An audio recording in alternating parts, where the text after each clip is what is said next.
નમસ્કાર દોસ્તો, સ્વાગત છે તમારું 23 ફેબ્રુઆરીના ટોપ 10 કરંટ અફેર્સના ક્વેશ્ચનની અંદર. ચાલો શરૂ કરીએ આ ટોપ 10 ક્વેશ્ચન. આજનો પહેલો ક્વેશ્ચન, તાજેતરમાં પ્રસ્તાવિત રાષ્ટ્રીય સંગ્રહાલયનું નામ શું છે જેમાં નોર્થ અને સાઉથ બ્લોક્સને રૂપાંતરિત કરવામાં આવશે? Bharat heritage museum, Yuge Yugin Bharat, national civilisation gallery કે વિકસિત ભારત મ્યુઝિયમ? તો અહીંયા તમારો જવાબ આવશે ઓપ્શન બી, યુગે યુગિન ભારત. ત્યાર પછી નેક્સ્ટ, તાજેતરમાં સબસિડીના સુરક્ષિત અને પારદર્શક વિતરણની ખાતરી કરવા માટે રાજ્યમાં સીબીડીસી આધારિત digital food coupon pilot project શરૂ કરવામાં આવ્યો છે. કયા રાજ્યની અંદર? ગુજરાત, મહારાષ્ટ્ર, રાજસ્થાન કે કર્ણાટક? તો અહીંયા તમારો જવાબ આવશે ઓપ્શન એ, ગુજરાત.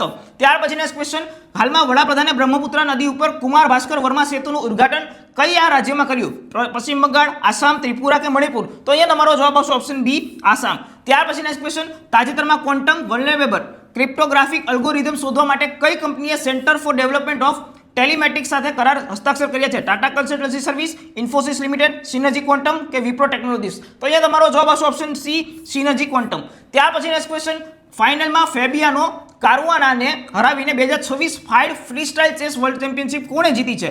ફેબિયાનો કારુઆના, લેવાનો એરોનિયન, મેગ્નસ કાર્લસન કે નવદેરીબેગ અબ્દુસ્તરોવ? તો અહીંયા તમારો જવાબ આવશે ઓપ્શન સી, મેગ્નસ કાર્લસન.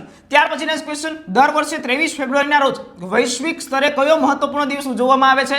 વિશ્વ સામાજિક ન્યાય દિવસ, આંતરરાષ્ટ્રીય માતૃભાષા દિવસ, વિશ્વ શાંતિ અને સમજણ દિવસ કે રાષ્ટ્રીય વિજ્ઞાન દિવસ? તો અહીંયા તમારો જવાબ આવશે ઓપ્શન સી, વિશ્વ શાંતિ અને સમજણ દિવસ.